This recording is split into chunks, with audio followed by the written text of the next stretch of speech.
Hi everyone, আসসালামু আলাইকুম রহমতুল্লাহি ওয়া বারাকাতুহু। আশা করি সবাই অনেক ভালো আছেন। Welcome to perfect cooking tips চ্যানেলে। আজ আমি আপনাদের জন্য নিয়ে এসেছি কাঁচা আমের আচার। এটা সিজনালি ফল এবং এই ফলের আচার অত্যন্ত সুস্বাদু হয়। কাঁচা আমের আচার কিভাবে বানাতে হয় আজ আমি দেখাবো। এবং তার আগে প্লিজ আমার চ্যানেলটাকে যারা সাবস্ক্রাইব করেননি তারা সাবস্ক্রাইব করে দেবেন, লাইক করে দেবেন এবং বেল আইকন বাটনটি ক্লিক করে দেবেন। প্রথমে আমি 1 কেজি আম নিয়ে এসেছি বাজার থেকে কিনে। আমগুলোকে কাঁচা পানি দিয়ে ভালোভাবে ধুয়ে নিতে হবে। এগুলো ধোয়ার পরে কাটতে হবে, কেটে আবার ধুতে হবে। এগুলোকে ভেতর থেকে শুধু আঁশ ফেলে দিতে হবে, আটি না, কারণ আমগুলোতে এখনও আটি হয় নাই। আমি আমগুলোকে কেটে নিয়ে এসেছি এবং আমগুলোকে ভাপ দিয়ে নিতে হবে। প্রথমে চুলাতে আমি একটু পানি দিয়েছিলাম গরম হওয়ার জন্য। গরম হয়ে এসেছে, আমি আমগুলোকে দিয়ে দিচ্ছি পানিতে এবং একটু ঢেকে দিতে হবে। 5-7 মিনিট ভাপ দিলে সিদ্ধ হয়ে আসবে। একদম বেশি সিদ্ধ করতে হবে না, হালকা সিদ্ধ করলেই হয়ে যাবে। আমগুলোকে মাঝে মাঝে নেড়ে দিতে হবে ভাপ দেওয়ার সময়, যেন প্রতিটা আম সম্পূর্ণ ভাপ হয়।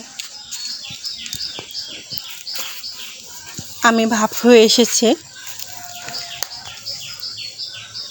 দেখেন। আপনি এখানে যদি হাত দেন তাহলে বুঝতে পারবেন বানানোর সময়।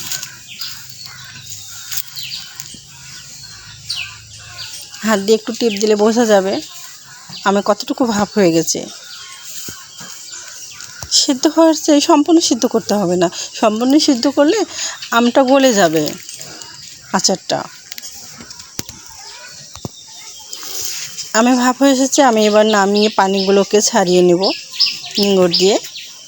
এবার আমি এখানে কিছু রসুন নিয়ে এসেছি।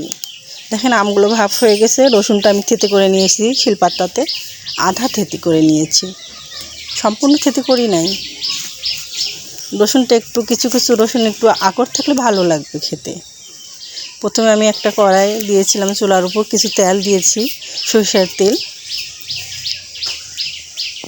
সরিষার তেলটা অ্যাড করবেন। এখানে আমি রসুনগুলো দিয়ে দিচ্ছি। 3-4টা তেজপাতা দিয়ে দেব, দারচিনি দিয়ে দেব, এলাচ। আমি 4টা এলাচ দিয়ে দিয়েছি এবং আচারে মশলা অ্যাড করে দেবো। এটা কোনো প্যাকেটের মশলা না, বাজার থেকে কিনে আনা খোলা মশলা, দোকানদারকে বললেই দিয়ে দিব। এটা অনেকে 5 মিশালি আচারে মশলা বলে থাকে।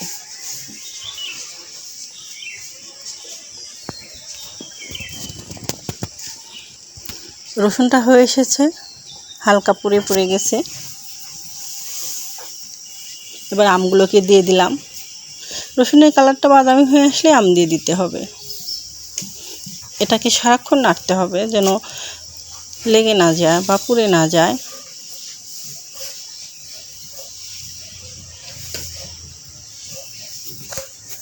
আমি হালকা লবণ দিয়ে দিলাম, হলুদ দিয়ে দিয়েছি 1/2 চামচ। এবার এটাকে সারাক্ষণ নাড়বো। আমি এখানে 200 গ্রামের মতো চিনি দিয়ে দিচ্ছি। আমি মিষ্টির পরিমাণটা একটু কম দেব, কারণ এখানে আমি মরিচ অ্যাড করব। এটা ঝাল টক মিষ্টি আচার, এর জন্য মিষ্টির পরিমাণটা একটু কম থাকবে।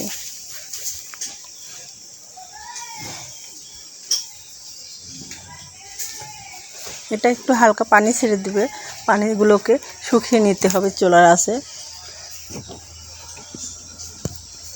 আচারের পানিগুলোকে অনেকটা শুকিয়ে এসেছে। আচারটা হওয়ার মধ্যে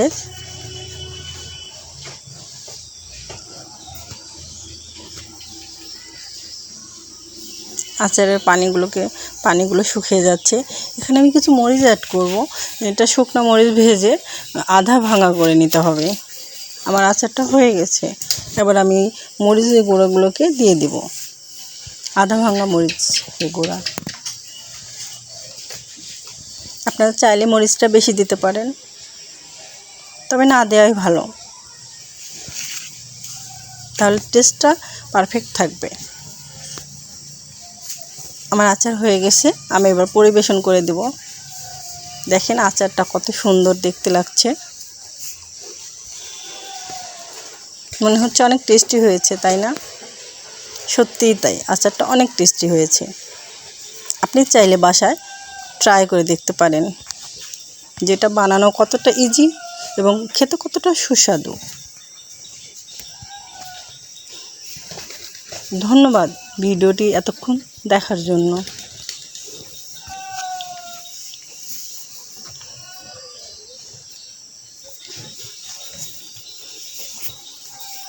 পরবর্তী ভিডিওটি দেখার জন্য অপেক্ষা করুন।